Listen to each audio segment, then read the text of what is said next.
तो ये तो हो गए ना क्या, हमने ओएस के टाइप देख लिए थे। ठीक है, कौन कौन से ओएस होते हैं हमारे?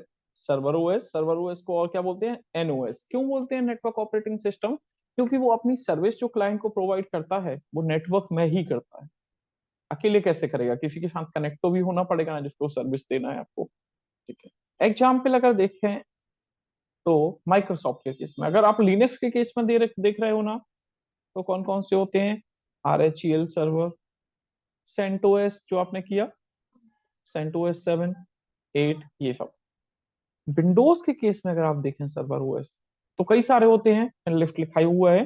पर जैसे अगर हम नॉर्मली देखें तो सबसे पहला सर्वर ओएस कौन सा था? विंडोज NT 1.0, फिर विंडोज NT 2.0, 3.0, 4.0, फिर कौन सा आया? 5.0। फिर इसको रीनेम किया गया किस नाम से?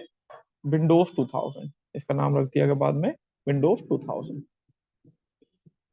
फिर अगला आया जिसमें पहली बार ना माइक्रोसॉफ्ट ने सर्वर वर्ड का यूज किया। ये बोला गया विंडोज सर्वर 2003, तो विंडोज सर्वर 2008, फिर 2012, 16, 19, 22, ऐसे।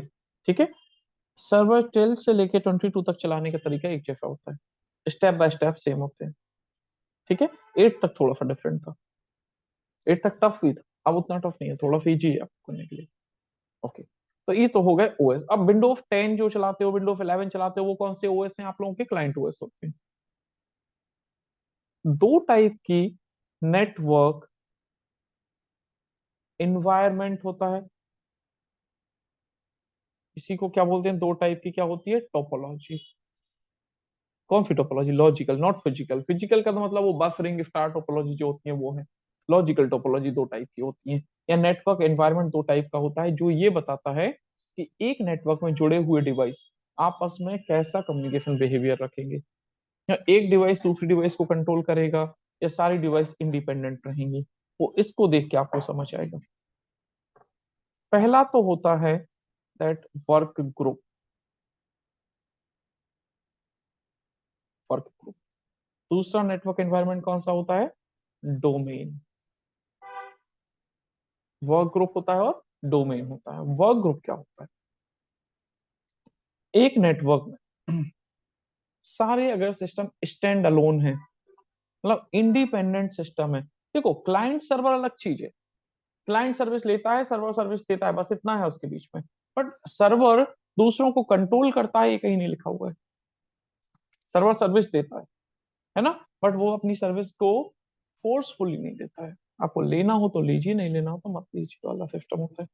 ठीक है, मान लीजिए ये सिस्टम है जिसपे सर्वर ट्रेल चला हुआ है। यहाँ पे कुछ कंप्यूटर्स हैं जिनमें किसी पे सर्वर है,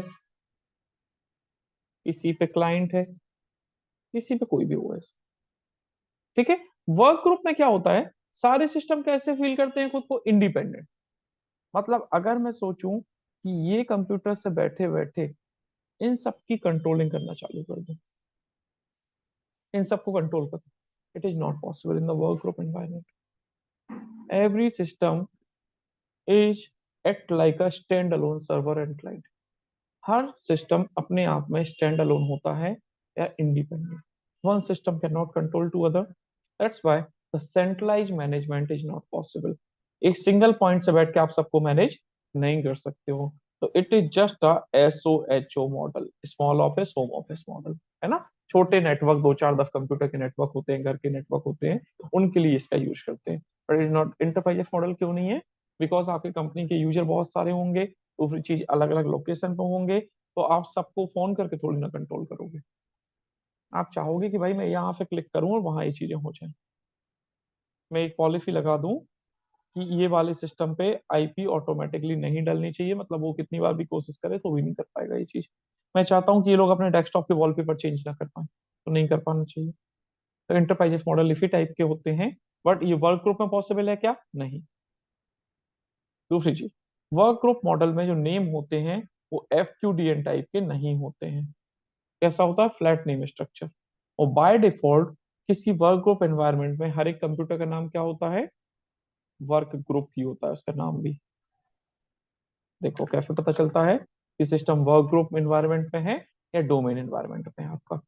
बात यह है कि सर ये तो विंडोज 11 है, तो विंडोज 11 है, क्लाइंट ओएस जरूर है, लेकिन वर्क ग्रुप डोमेन के लिए ये कहीं नहीं लिखा है कि क्लाइंट ओएस होना चाहिए कि सर्वर ओएस होना चाहिए। दिस पीसी पे गया मैं, राइट क्लिक किया, प्रॉपर्टीज पे गया, नाउ सी बोलता है डोमेन ऑफ वर्क ग्रुप। यहाँ पे क्लिक करना, बता रहा है कि क्या है आपका सिस्टम वर्क ग्रुप का पार्ट है।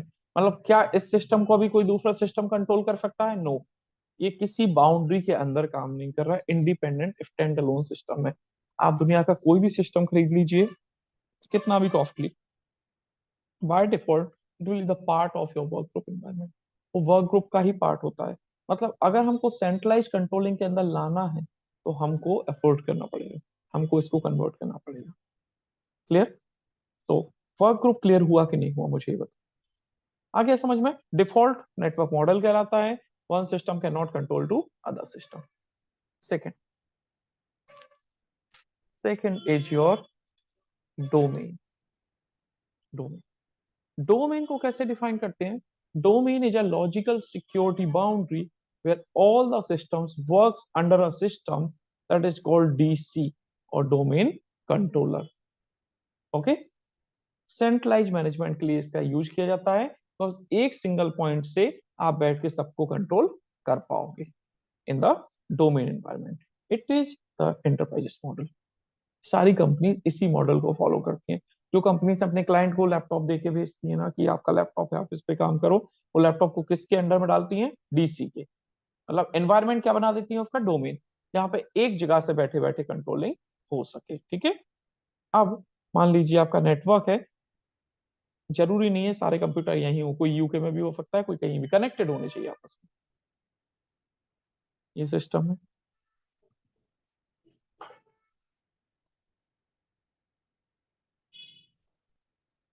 ठीक है। ओके, मैं यहां से सारी कंट्रोलिंग करना चाहता हूँ ये पीसी बंद से, तो फिर मुझे इसको किस में कन्वर्ट करना पड़ेगा? डोमेन एनवायरनमेंट में। बाय डिफॉल्ट ये सब क्या है? वर्क ग्रुप एनवायरनमेंट के हिस्से। तो इसके लिए कम से कम एक कंप्यूटर पे कौन सा ओएस होना चाहिए? Server OS. जहां से आपकी डोमेन बाउंड्री स्टार्ट होगी वो सर्वर ओएस पे होना चाहिए आपका। ये डन है बिल्कुल। मान लो इस पे आपने विंडोज सर्वर 2012 डाला हुआ है, 2012 डाला हुआ है सर्वर, तो आपको डोमेन एनवायरनमेंट स्टार्ट करने के लिए इसको किस में बदलना पड़ेगा? डीसी, डोमेन कंट्रोलर में। जब डोमेन कंट्रोलर बनता है कोई कंप्यूटर, तब ही डोमेन एरिया बनना स्टार्ट होता है। क्लियर हुआ इतना? ओके, अब ये डीसी बनेगा कैसे? तो डीसी बनाने के लिए इसके अंदर एक सर्विस इंस्टॉल करनी होती है आपको। उस सर्विस का नाम क्या होता है? ADDS, है ना। मेनली पहले इसका नाम AD हुआ करता था, विंडोज सर्वर 2008 से इसका नाम चेंज करके क्या हो गया है? ADDS हो गया, that active directory domain services. ये आप इंस्टॉल करके कॉन्फ़िगर करोगे तो ही आपका सिस्टम क्या बनेगा? डीसी बनेगा, तभी आप डोमेन एनवायरनमेंट के हिस्से बनोगे। अब क्लियर हुआ ये चीज? ठीक है, ओके। इन पे कौन से ओएस होना चाहिए? कोई भी। मान लो इस पे विंडोज 10 है, इस पे विंडोज 11 है, इस पे सर्वर ओएस है, इस पे भी कोई सर्वर ओएस है, दैट डजंट मैटर। हमको यहाँ अकेला सर्वर ओएस मेन चाहिए था। तो डीसी से बाउंड्री स्टार्ट होती है। डीसी का जो नेम होता है वो एक FQDN टाइप का नेम होना चाहिए, लाइक abc.com या cryptech.com, जो भी आपको देना है वो आपने नेम दिया हुआ है इस पे। ठीक है, फिर ये सिस्टम ऑटोमेटिकली कंट्रोलिंग में नहीं आते, इनको हमको ये abc.com का क्या बनाना पड़ता है? मेंबर, मेंबर बनते हैं। वो मेंबर जब बन जाते हैं तब वो इस डीसी के थ्रू बनाई गई बाउंड्री, जिसका नाम क्या है? abc.com, मतलब डोमेन के अंदर आ जाते हैं। फिर इनका centralize controlling we can start. समझ आया? इतना क्लियर हुआ? ओके, कौन सी सर्विस इंस्टॉल करनी पड़ेगी आपको? ADDS करनी पड़ती है आपको, तब जाके आपका काम होना स्टार्ट होता है। जब ये डीसी बनेगा फिर ये क्या बनेंगे? मेंबर बनेंगे। क्लियर?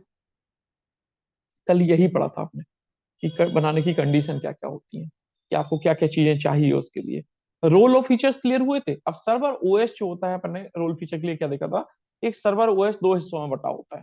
उसके अंदर सर्वर मैनेजर होता है जिसमें रोल भी होते हैं और फीचर्स भी होते हैं। रोल के अंदर कौन सी सर्विस होती है जो दूसरों को देनी है, फीचर्स खुद के यूज के लिए होते हैं या फिर रोल को सपोर्ट करने के लिए। तो एडीडीएस क्या होगा, रोल की feature, it is a role, क्योंकि जब ये डीसी बनेगा तभी तो एक कंट्रोलिंग मिलेगी इनको, सेंट्रलाइज बाउंड्री के अंदर आ पाएंगे।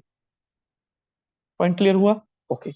अब प्रैक्टिकल के लिए हम लोगों ने क्या किया था, इसका फर्स्ट लैब हमको कम से कम ये अगर आपको सीखना होता है, एमसीपी फुल फॉर्म क्या होता है, सर्टिफाइड प्रोफेशनल, ठीक है। कौन सी बुक कवर करते हैं, MS 70740, जिसके बारे में हम लोग किस चीज के बारे में पढ़ते हैं यहाँ पे, एडी, एक्टिव डायरेक्टरी सर्विस के बारे में पढ़ते हैं, ठीक है।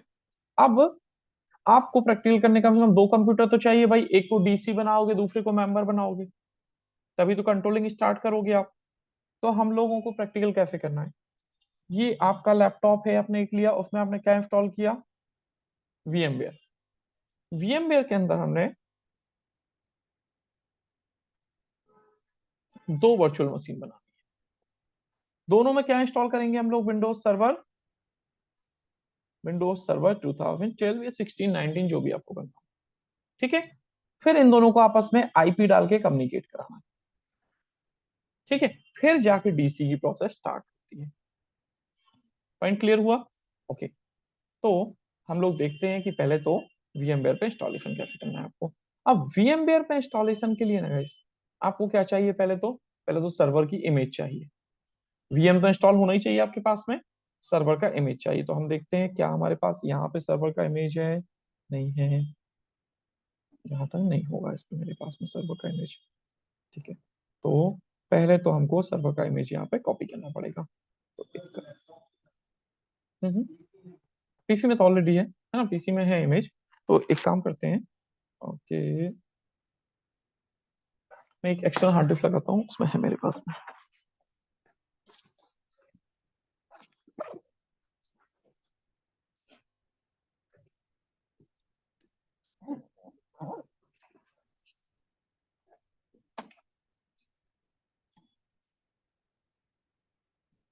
अच्छा मुझे ये बताओ,